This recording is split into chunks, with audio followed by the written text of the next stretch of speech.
മഹത്തായ പാരമ്പര്യമാണ്. നമ്മുടെ തന്നെ വീടുകളിലെ കുട്ടികളോട് അവരുടെ സ്കൂളുകളിൽ നിന്നൊക്കെ അവരുടെ വിദ്യാഭ്യാസം 10 വർഷം 12 വർഷം കഴിഞ്ഞ കുട്ടികളോട് ചോദിച്ച എല്ലാവരും ഒരു വലിയൊരു ഭൂരിഭാഷവും ഞാൻ സംസാരിച്ചിട്ടുള്ളവരൊക്കെ ധരിച്ചിരിക്കുന്നു. കുട്ടികൾ ഞാൻ പറയാ നമ്മുടെ ഇന്ത്യൻ പാരമ്പര്യം എന്തുകൊണ്ടോ ലോകത്തെ ഏറ്റവും മഹത്തായ പാരമ്പര്യം, അങ്ങനെ ഒരു ധാരണ. അത് എല്ലാവരും വെച്ച് പുലർത്തുന്നതാണ് എന്നുള്ള ധാരണ നമുക്കില്ല.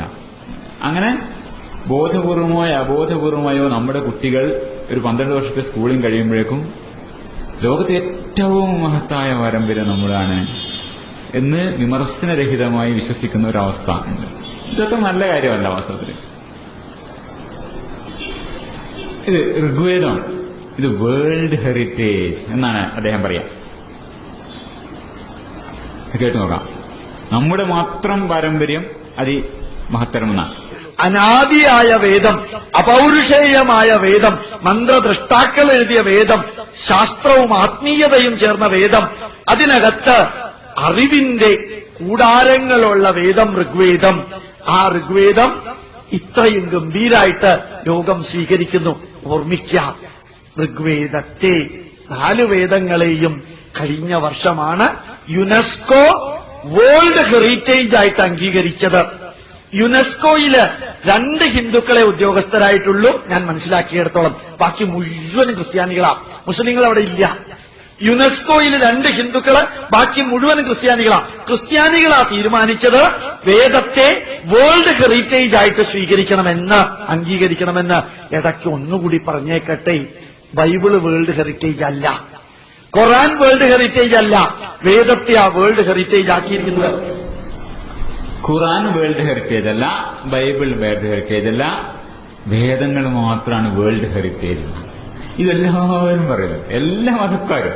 ഇപ്പൊ നമ്മുടെ ഖുർആന്റെ ആൾക്കാരോട് ചോദിച്ചു കഴിഞ്ഞാൽ ഇത് മാത്രമാണ്, ബാക്കിയൊക്കെ നാരായണയാണ്. ബൈബിളുകാരോട് പറഞ്ഞാൽ അതന്നെ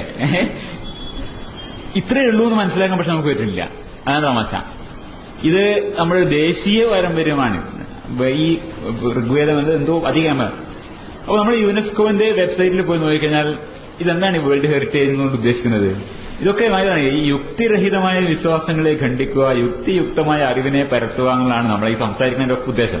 അപ്പൊ ഈ കേൾക്കുന്ന, നമ്മുടെ ചെവികളിൽ ഇങ്ങനെ അടിച്ചു കയറ്റുന്ന ഇത്തരത്തിലുള്ള പ്രചരണങ്ങളുടെ യഥാർത്ഥ അവസ്ഥ എന്താണെന്ന് നോക്കാൻ നമുക്ക് ഓരോ ആൾക്കും നേരം ഉണ്ടാവില്ല. അപ്പൊ ഞാൻ കുറച്ച് സമയം എടുത്ത് ഇയാൾ പറയണ ഓരോന്നിന്റെ പിന്നാലെ ചെല്ലാണ്. ഈ പറഞ്ഞത് ശരിയാണോ ഇയാൾ പറയണത്? എന്താണ് ഈ വേൾഡ് ഹെറിറ്റേജ്?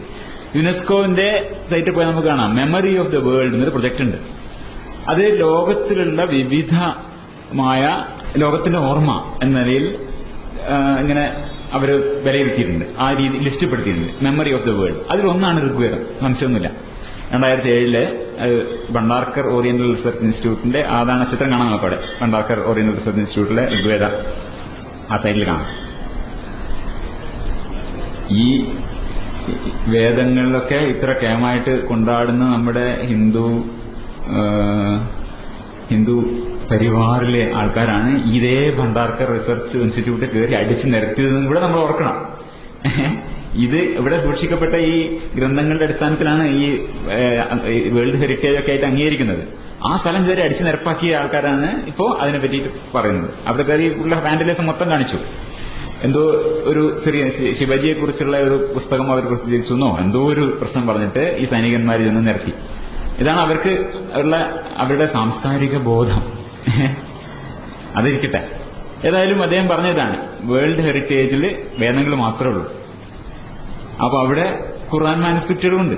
ഈജിപ്തിലെ മാമലൂക്ക് ഖുർആൻ മാനുസ്ക്രിപ്റ്റുകൾ, അതും മെമ്മറി ഓഫ് ദ വേൾഡ് തന്നെയാണ് അവിടെ എഴുതി വെച്ച്. അവിടെ കാണാം, നമുക്ക് ആ ലിസ്റ്റ് പോയാൽ അനേകം ഇതുപോലുള്ള വേൾഡ് ഹെറിറ്റേജ് ഉണ്ട്. അപ്പോ അവാസ്തവങ്ങൾ പറയാൻ യാതൊരു മടിയുമില്ല ഈ പ്രചാരകർക്ക്. ഇങ്ങനെയാണ് പ്രചരിപ്പിക്കുന്നതും ആൾക്കാരുടെ ഇടയിലുള്ള തെറ്റിദ്ധാരണകളും ഉള്ള തെറ്റിദ്ധാരണകളെ രൂഢമൂലമാക്കുന്നത്.